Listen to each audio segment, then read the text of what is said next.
안녕하십니까? 소쿨 극장의 재미있고 도기이한 옛날 이야기 시간입니다. 오늘은 한양의 어떤 선비가 죽은 친구의 원통함을 풀어주고 원래 의도한 바는 아니었지만 그 공덕으로 과거 시험에 급제하는 이야기입니다. 구독과 좋아요 그리고 알람 설정 부탁드립니다. 재미있고도 좋은 글로 보답하겠습니다. 옛날에 김생이라는 선비가 한양 서소문 근처에 살고 있었다. 그는 과거 시험을 준비하는 서생이었는데 틈틈이 말타기와 활쏘기 등 무예도 즐겨 익혔다. 김생의 부친은 경상도 땅 밀양지방에서 농장을 경영하고 있었는데 농장을 관리하기 위하여 김생이 수시로 오르내렸다. 이렇게 자주 한양과 밀양 사이를 왕래하는 동안 성주와 상주 사이를 통과할 때면 언제나 날이 저물었다. 그래서 한 선비의 집에 들어가 묵곤 했다. 그 선비도 과거 준비를 하고 있었는데 몇 번 낙방했다고 했다. 동병상련, 김생도 같은 형편이라 그 선비와는 친구처럼 친하게 되었고 오래 못 만나면 보고 싶을 정도가 되었다. 그리고 그 선비의 부인도 김생이 묵을 때면 반갑게 맞이하여 대접을 융숭하게 잘해주었다. 그러다가 과거 공부에 집중하느라고 몇 년 밀양으로 내려가지 못하고 종들을 대신 보내 농장을 관리하게 했다. 그러다가 4, 5년 뒤에 다시 밀양으로 내려가게 되어 옛날처럼 그 선비의 집에 들르니 종들이 나와서 맞이하고는 선비가 3년 전에 갑자기 병을 얻어 사망했다고 말했다. 하지만 무슨 병인지는 말하지 않았다. 김생은 인생이 허망하다는 생각도 들고 또 날이 저물어 옛날처럼 그 집에서 묵어가기로 했다. 김생이 왔다는 말을 들은 선비의 아내는 슬픈 목소리로 곡을 하고는 종을 시켜 사랑방을 청소하여 김생이 편히 쉬게 배려했다. 여러 가지 생각에 잠을 못 이루던 김생이 밖에 나가서 달빛 속에 후원을 거니는데 집 뒤 대밭에서 무슨 이상한 소리가 들렸다. 혹시 호랑이 같은 짐승이 나오는 것으로 생각하고 숨어서 살피니 뜻밖에도 어떤 건장한 사나이가 나오더니 가만히 주위를 둘러본 다음 부인의 방문을 열고 들어가는 것이었다. 이게 무슨 일인가 싶어 호기심이 생긴 김생은 부인 방 앞으로 가서 손가락에 침을 묻혀 구멍을 뚫고 들여다보았다. 이 일을 어쩌나. 방 안에서는 그 사내가 어느새 부인을 품에 안고서 손으로 몸을 만지며 입을 맞추고 있었다. 한참 동안 그러다가 부인과 사내는 서로 몸을 겹쳐 누워서는 부산스럽게 움직이며 정을 통했다.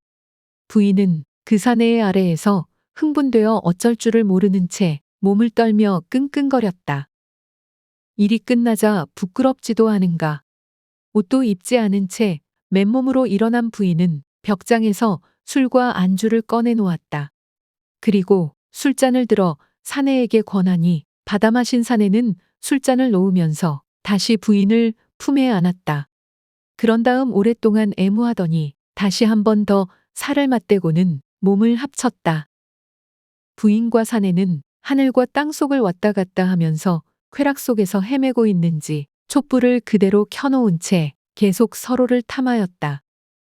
보고 있던 김생은 죽은 선비의 모습이 눈앞에 떠오르면서 가슴속에서 분노의 감정이 솟아올랐다. 그래서 곧 활을 꺼내 겨누고 문구멍으로 화살을 쏘니 부인 배 위에서 움직이던 사내의 옆구리에 화살이 꽂혔고 걸자는 외마디 소리를 내면서 그대로 고개를 꺾었다. 김생은 급히 사랑방으로 돌아와 코를 골며 자는 체했다. 얼마 후 집안이 매우 소란해졌다. 김생은 시치미를 뚝 떼고 일어나 무슨 일이 생겼느냐고 지나가는 여종을 붙잡고는 물었다. 여종은 당황해하면서 주인 마님 방에 어떤 괴한이 침범해 마님을 겁탈하려다가 마님의 은장도에 찔려 그놈은 죽었고 마님도 불미스러운 일을 당해 자진하려고 대들보에 목을 매달았는데 주위에서 구제해 다행히 생명은 건졌습니다. 하고 설명했다. 이야기를 들은 김생이 혼자 탄식하다가 다시 잠자리에 들었다. 자다가 꿈을 꾸었는데 선비가 나타나 절을 하고는 말했다. 자네가 어젯밤에 죽인 그놈이 나를 죽인 놈인데 내 원수를 갚아주어 고맙네. 몇 년 전에 내가 절에 가서 과거 준비를 한 적이 있었네. 그때 그 절에 불목하니인 놈에게 양식을 가져오게 하는 등 여러 가지 심부름을 시켰다네. 그런데 그놈이 우리 집에 드나들면서 남모르게 아내를 유혹해 정을 통했다네. 그리고 내가 집에 다니러 오던 날 놈이 함께 오다가 산속 깊숙한 곳에서 나를 죽여 시체를 절 뒷산 굴 속에 버렸다네. 선비는 자기 부친에게 시체가 있는 곳을 알려주어 자기를 거둘 수 있게 해주면 고맙겠다는 부탁을 남기고 사라졌다. 꿈에서 깬 김생은 비로소 모든 내막을 알게 되었고 이튿날 아침 일찍 선비의 부친을 찾아갔다. 부친에게 아들에 관한 이야기를 물으니 노인은 외아들이 절에 가서 공부하다가 행방불명되었다면서 아마도 호랑이 밥이 되었을 거라면서 피눈물을 흘렸다. 김생은 선비의 부친에게 확인할 일이 있다고 하면서 같이 가자고 했다. 그래서 절 뒷산 바위굴 속을 찾아서 살피니 과연 아들의 시체가 나왔다. 죽은 지 몇 년이 지났는데도 원한이 깊어서 그런지 시신은 하나도 상하지 않고 말짱하였다. 김생은 자기가 어젯밤에 본 사실을 말하면서 며느리를 닥달해보라고 했다. 선비의 부친이 며느리를 엄하게 문초하니 며느리는 얼굴이 흑빛이 되어 벌벌 떨면서 음행을 자백했다. 선비의 부친은 며느리의 친정아버지와 오빠를 청하여 벌어진 일에 대하여 말한 뒤 며느리를 내보냈다. 이때 서로 비밀을 지킬 것을 약조하였으나 선비의 부친이 말을 안 하니 김생이 그 일을 알 리 없었다. 선비의 부친은 아들의 시신을 선산 아래에 옮겨 장례를 치렀다. 며칠 후 선비가 꿈에 나타나 고맙다고 살해한 후 말했다. 자네의 깊은 은혜는 갚을 길이 없네. 이제 과거 볼 날이 머지않았는데 이번 시험에 나올 문제는 바로 내가 평소에 써두었던 글이네. 알려줄 테니 기억해 두었다가 과거 시험장에서 제출하면 틀림없이 급제할 것이네.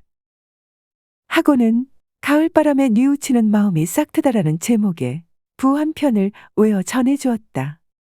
김생은 선비가 외워주는 것을 받아 적었다. 그 뒤 과거 보는 날 시험장에 들어가니 과연 그 제목이 내걸려 있었다.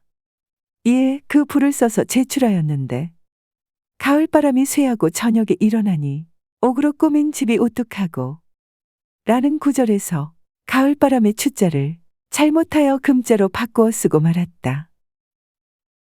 이때 숙종임금의 처남 김진규가 과거 시험지를 채점하는 시관이었는데 이 글을 보고는 감탄했다.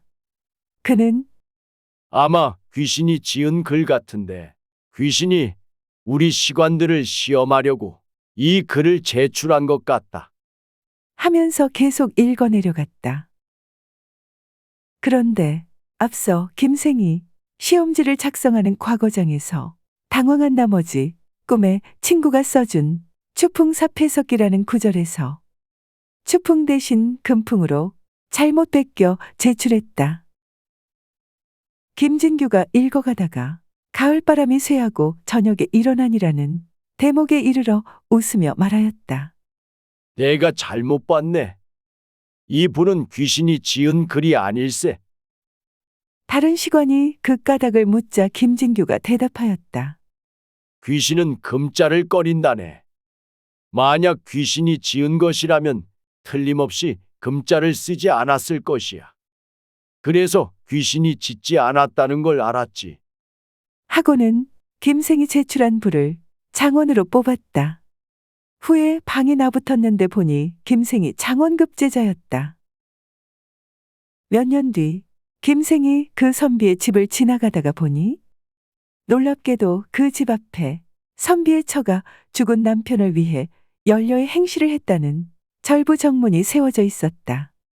김생은 그 절부정문을 보자 친구 부친의 짓인 줄 알고는 빙그레 웃고는 혼자 탄식하면서 그 앞을 지나갔다. 들어주셔서 고맙습니다. 용어 풀어 올리겠습니다. 서생은 유학을 공부하는 사람입니다. 불목한이는 불목한입니다. 절에서 밥을 짓고 물을 깃는 일을 맡아서 하는 사람을 불목한이라고 합니다. 자진은 자살입니다. 스스로 자기의 목숨을 끊거나 혹은 죽기로 결심하고 굶거나 약을 먹지 아니하거나 하여 목숨을 끊는 것입니다. 부는 시경에서 이르는 시의 유계 가운데 하나입니다. 사물이나 그에 대한 감상을 비유를 쓰지 아니하고 직접 서술하는 작법입니다. 시관은 조선시대의 과거 시험에 관계되는 시험관을 통틀어 이르던 말입니다. 절부정문에서 절부는 절개를 지킨 부인입니다. 정문은 충신, 효자, 연려들을 표창하기 위하여 그 집 앞에 세우던 붉은 문입니다. 참고문헌 및 자료 출처 소개해 올리겠습니다. 저자미상의 청야담수가 모본입니다. 김동욱 교수가 현대한 국어로 번역한 국역 청야담수를 참고했습니다. 한국민족문화 대백과사전, 한국민속 대백과사전, 한국학중앙연구원, 국립민속박물관, 문화재청 국가문화유산 포털, 그리고 간송미술문화재단의 그림, 사진 등을 빌렸습니다. 우정사업본부 2019년 발행 우표를 빌렸습니다. 풍속화가 김학수의 숭례문 박예 칠패시장을 빌렸습니다. 화가 운하영의 책 흑요석이 그리는 한복 이야기에서 그림을 빌렸습니다. 한국민화협회 소속 풍속화가 주연웅의 그림 장원급제를 빌렸습니다. 네이버 블로그 이유 없이 행복하라. 수호천사의 과거시험의 유래와 조선시대 과거시험 문제 일러스트를 빌렸습니다. 지역의 문화 입에서 입으로 전해 내려온 지역의 설화 조기가 사라진 황금산 앞바다에 일러스트를 빌렸습니다. 국립민속박물관 특별전 기산 풍속화에서 민속을 찾다에 도록을 빌렸습니다. 위키백과와 나무위키의 기사와 사진을 빌렸습니다. 조선시대 화가 김중근, 신윤복, 김득신 그리고 김홍도의 그림 몇 점을 빌렸습니다.